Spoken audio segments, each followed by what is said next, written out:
जय हिंद। इस वीडियो में मैं पढ़ने का 4 तरीका बताऊंगा जिसके वजह से आपका कोई भी विषय बहुत ही आसान हो जाएगा। जो सब्जेक्ट आपका हार्ड लग रहा हो, भारी लग रहा हो, वह बहुत ही आसान हो जाएगा। और पढ़ने का सही तरीका क्या है इस वीडियो में आपको पूरा तरह से पता चल जाएगा। इसमें मैं 4 तरीका बता रहा हूँ, जिसमें कि सबसे पहला है अपने एक एक सब्जेक्ट को, एक एक विषय को अपने समय के हिसाब से, अपने समय के अनुसार से बांट देना है। अपने विषय को, एक एक सब्जेक्ट को अपने समय के हिसाब से, समय के अनुसार से बांट देना है और पेन कॉपी उठाकर उस पर लिख लेना है और उसे दीवार में कहीं भी आप जहाँ पढ़ते हैं, जहाँ रहते हैं, वहाँ पर चिपका देना है कि इस टाइम में ये सब्जेक्ट है, इस टाइम में ये सब्जेक्ट है। देखिए यहाँ पर आप कितना भी एक दिन में चाहें कि एक सब्जेक्ट को पूरा तरह से क्लियर कर दें तो वो नहीं हो पाएगा। आप पढ़ने के लिए पढ़ लेंगे, कुछ आपको लगेगा कि हाँ हम पढ़ लिए हैं, लेकिन वह याद नहीं रह पाएगा। इसीलिए थोड़ा थोड़ा करके, मतलब कि अपने सिलेबस के हिसाब से, अपने एग्जाम के समय के हिसाब से अपने एक एक सब्जेक्ट को बांट देना है और उसे पूरा तरह से लिख कर और दीवार पर चिपका देना है कि इस समय में मुझे ये सब्जेक्ट पढ़ना है, इस सब्जेक्ट समय में ये सब्जेक्ट पढ़ना है। जिसके वजह से आपका समय बचेगा और एक एक सब्जेक्ट को बहुत ही आसानी से तैयारी कर सकते हैं। यहाँ पर दूसरा नियम है, एक एक सब्जेक्ट का समय सेट करना, एक एक सब्जेक्ट के अनुसार से समय को सेट करना। जैसे कि यहाँ पर A B C D 4 subject है, तो अगर आपको ए और बी सब्जेक्ट अगर आपको हल्का लग रहा हो, आसान हो, जैसे कि किसी को कोई सब्जेक्ट हार्ड लगता है, किसी को कोई सब्जेक्ट आसान लगता है, तो उस प्रकार से अगर ए और बी, दो ए और बी सब्जेक्ट अगर आपको आसान लग रहा हो, हल्का लग रहा हो, तो इसके लिए एक निश्चित बराबर टाइम रखना है। 1 घंटा ए के लिए, 1 घंटा बी के लिए।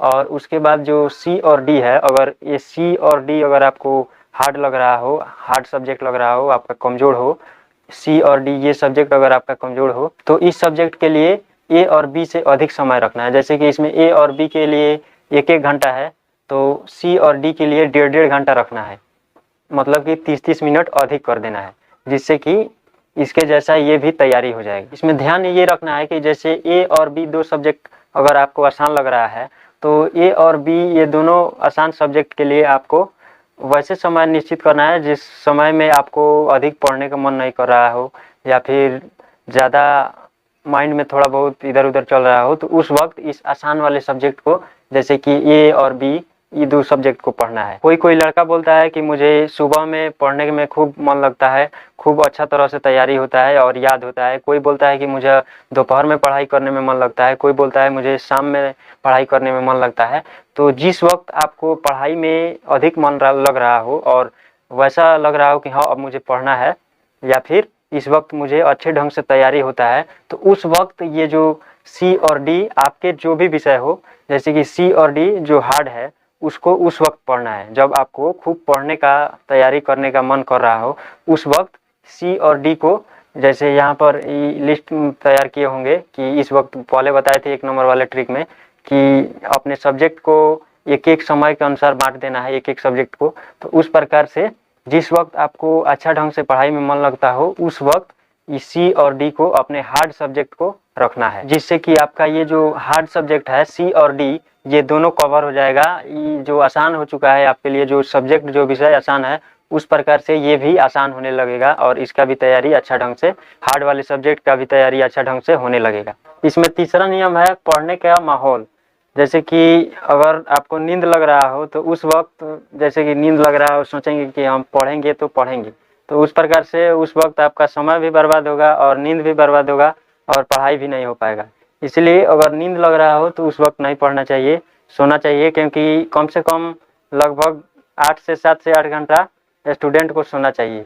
इसीलिए पढ़ने का एक माहौल अलग होना चाहिए। पढ़ते वक्त अगल बगल में ज़्यादा शोरगुल, बकवास और मोबाइल पर इधर उधर मतलब कि नहीं लगना चाहिए, जिससे कि आपका तैयारी अच्छा ढंग से नहीं होगा, याद नहीं अच्छा ढंग से नहीं हो पाएगा। इसीलिए पढ़ते वक्त पढ़ने के लिए एक अलग माहौल रखना पड़ेगा, समय के, अपने समय के हिसाब से। इसमें चौथा तरीका है माइंड क्लीन। अपने दिमाग को क्लीन रखना है, साफ रखना है। जैसे कि अगर आप पढ़ते पढ़ते थोड़ा माइंड इधर उधर हो जाता है, डिस्टर्ब हो जाता है, तो उसके लिए आपको कॉमेडी का यूज कर सकते हैं। वैसा कॉमेडी देखिए, वैसा कॉमेडी का यूज करिए जिससे कि दिल से हंसी निकले और माइंड साफ हो जाए, दिमाग सही हो जाए और फिर पढ़ने में मन लगने लगेगा। इसके अलावा आप कहीं कहीं जाकर घूम कर भी अपने दिमाग को साफ कर सकते हैं, माइंड को क्लीन कर सकते हैं। अगले वीडियो में मैं आपको बता दूंगा कि पढ़े हुए चीज़ों को एक बार में किस तरह से याद किया जाएगा। तब तक के लिए जय हिंद।